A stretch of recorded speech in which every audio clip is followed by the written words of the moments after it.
Hey guys, I'm going to show you how to fix a slow laptop problem on your Windows 11 system. So press Ctrl Shift Escape together from your keyboard to open Task Manager window. Then select Startup Apps, and we need to disable the programs that you don't need at startup. So if you want to disable it, simply right click on it and select Disable. And once done, close this window. Then we need to uninstall unused programs. For that, press Windows key plus X together and select Install Apps. On this window, we need to search for the applications or a program you want to uninstall. For that, click on these three dots and select Uninstall,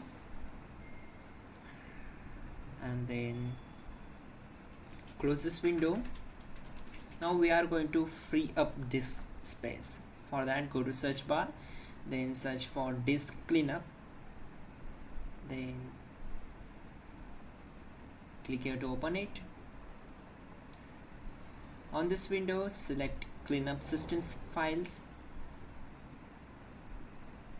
Wait for some time. After that, we need to select recycle bin, temporary files, then read this description and click on OK. Now click delete files. This will take some time to complete the process, so wait for it.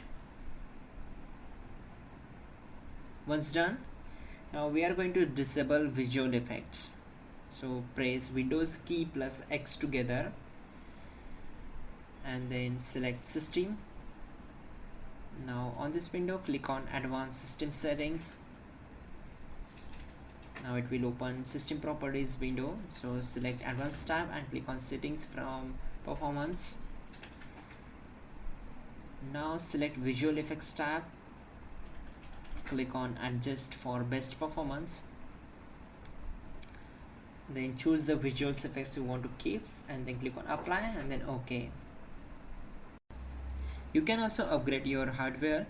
If your laptop has outdated hardware, consider the upgrading it, such as replacing the hard drive with an SSD or increasing the RAM.